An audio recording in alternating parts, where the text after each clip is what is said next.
Hi guys, welcome to my YouTube channel. Welcome to Simple Politics.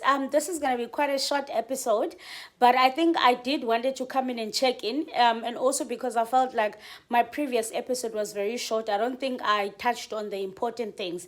It was just a reaction on how the political parties were claiming credit. Yeah, but now I'm bringing in the question of: is it actually possible to amend or remove the VAT from the fiscal framework before the 1st of May? I think that's what everybody is asking now. And it is made to seem like the VAT can just be removed from the fiscal framework by the minister, and it's a win. We go home and no VAT is coming up, which is not true. Because the minister does not have the power to remove the VAT alone. He does not have the power to say, okay, tomorrow there's no VAT and then there's no VAT. There are processes that are being followed. And I see Cic Malema has just posted something that I want to look at. But before I get into that, I'm going to touch on a few pointers that I've come across. Okay. So here it is said that the fiscal framework needs to be amended, first of all, in order to remember. We've been saying this. Snow actually has been, this is how I've learned this as well from listening to Snow. Snow has been saying this: the VAT is part of the fiscal framework. So you can't remove the VAT from the fiscal framework and then you say you are done, yet the fiscal framework has been passed and approved. It needs to be amended, and amending it, the committee must sit. It's just a long process. So it says here, fiscal framework needs to be amended. You can't have other pieces of the budget misaligned with the fiscal framework. They have to be aligned. They have to start from the beginning. Sorry.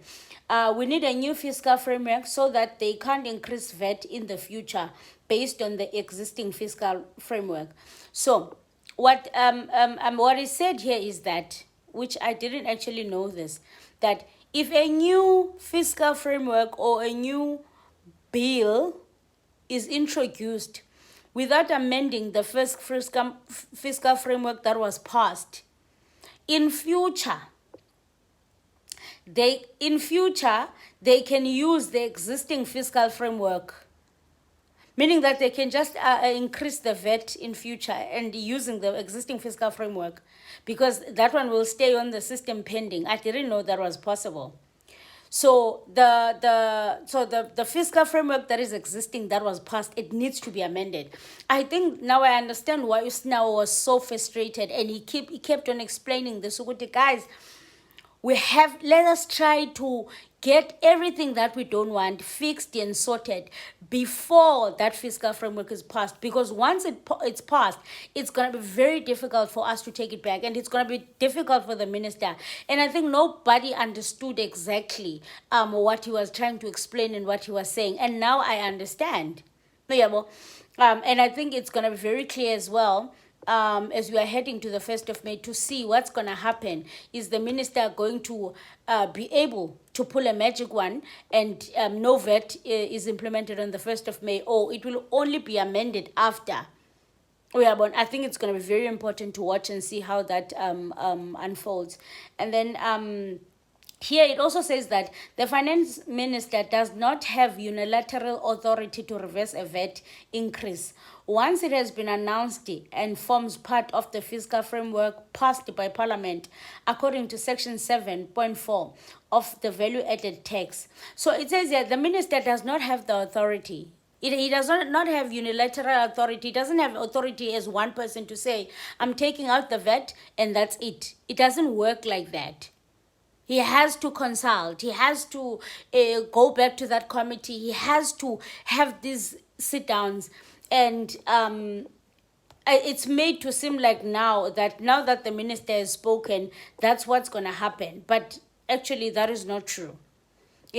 So, and I think that's the information that is not out there. I feel like that information is not out there. So CIC has posted as well. I do want us to look at his tweet. He says this: we seek clarification on whether the minister intends to withdraw the 2025 fiscal framework and revenue proposals. Yabo? Because he has withdrawn the VAT, but the VAT is part of the fiscal framework. So OCIC is saying, yeah, we want to know, is the minister going to withdraw the fiscal framework which was passed so that he can be able to sort out the VAT and remove it, which were adopted. So he says, okay, let me read this tweet again from CIC. We seek clarification on whether the minister intends to also withdraw the 2025 fiscal framework and revenue proposals, which were adopted as a resolution of the House.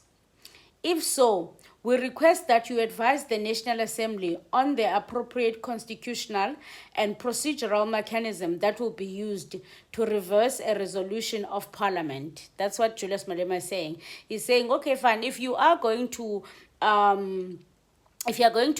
withdraw the entire fiscal framework that was passed, then we seek that you advise the National Assembly which options are you gonna use. Yeah, well. So he says that let Parliament know which resolutions we're gonna use, given such resolution have legal standing and implications. Yeah, well. So this is gonna be very, very difficult for the minister. I'm not gonna lie. It's gonna. I don't even think he knows the gravity of this. I don't think he knows. I think also he was rushing so much to have the fiscal framework passed. And no, but yes, I can still remember now today. He kept saying, we would rather correct it before the fiscal framework is passed. Snawo kept saying that we would rather have it. I am going to attach a clip here. Actually, Snawo had a conversation with Clement. Yeah, he had a conversation with Clement. I think I must attach that conversation of Snawo, because he kept on saying Snawo, we would rather have it amended before it's passed. He kept on saying that, and it just seems like nobody listened to him. So I want to attach it for you guys, and let's see. And let's tell me what you think in the comment section, because I think these conversations are very important, because I feel like we don't have enough information, and the more information we get out there, the more information we share amongst each other, then it opens everybody's mind out. It challenges us to think as well. So I think this is such a nice time to be engaging. Yeah, because as an individual, I feel like I'm learning so much on a daily basis.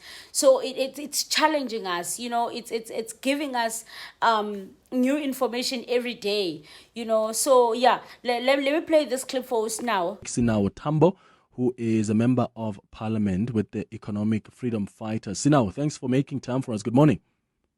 Morning, Clemens, once again, and morning to the listeners.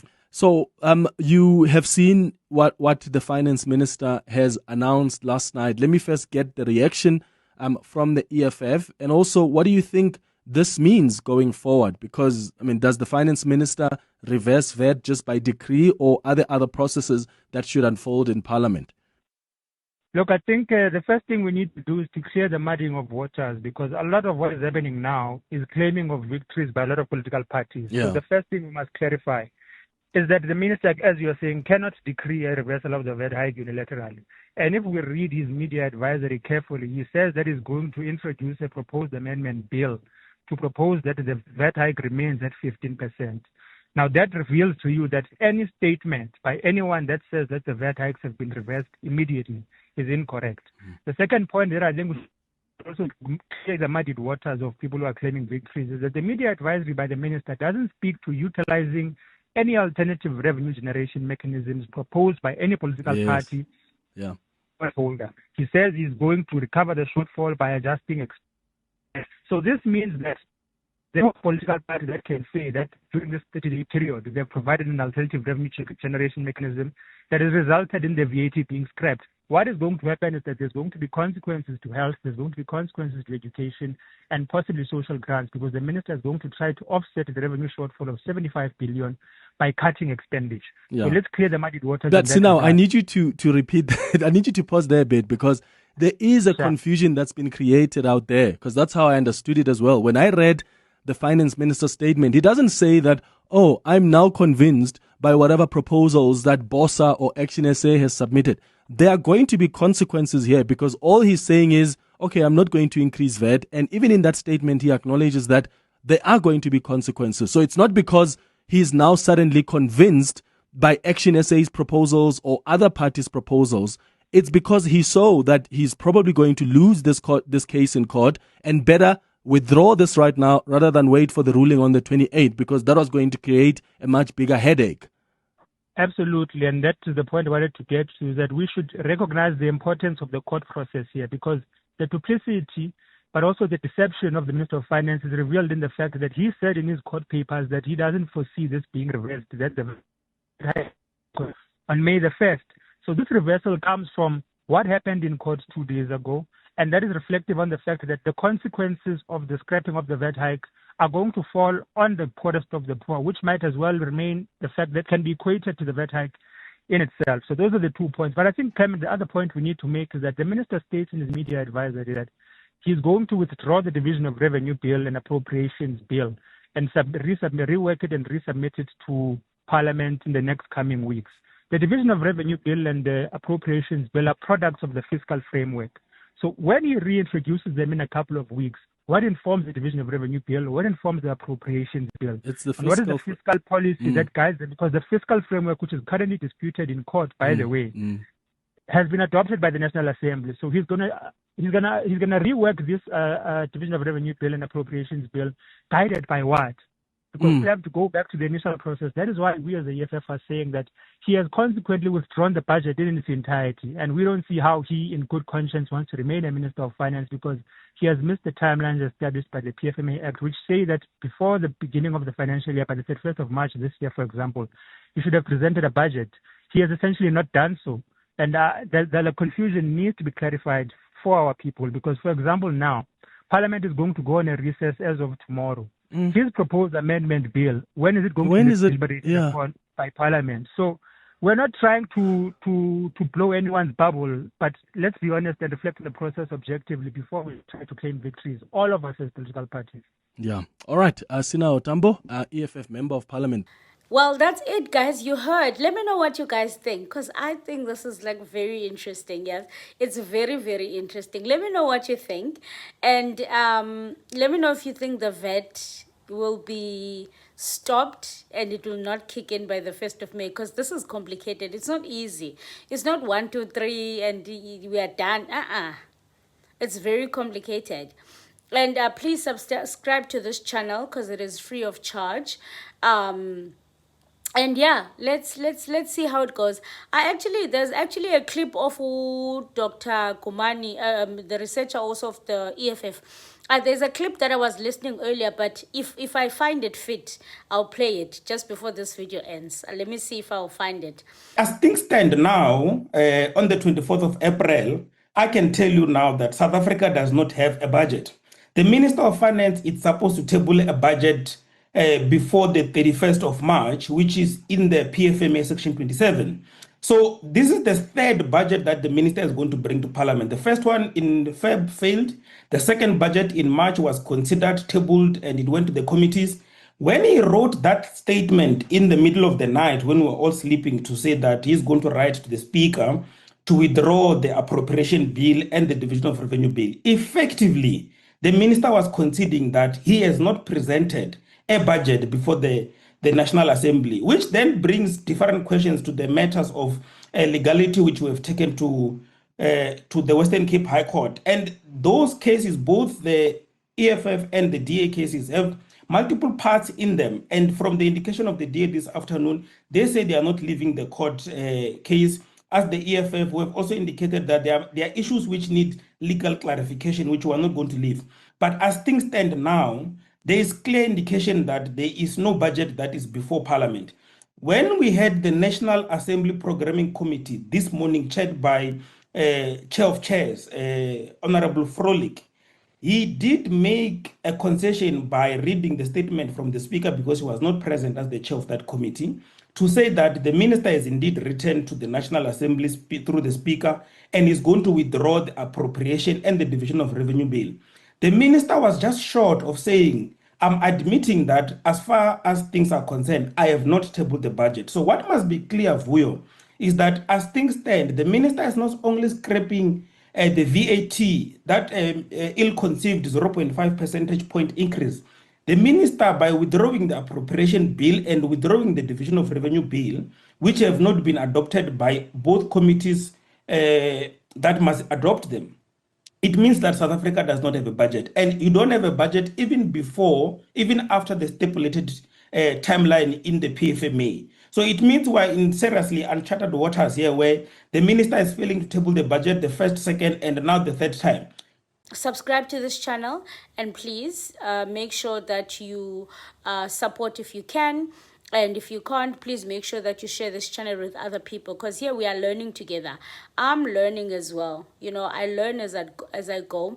You're welcome to correct me in the comment section, because you know, I'm learning as I'm going, and I'm loving it. Like, I love you know, learning new things and just learning how the country works and how it's ran. This is like very interesting, I'm telling you. Anyway, I'll see you guys on the next one. A luta continua, the struggle continues. Till the next one.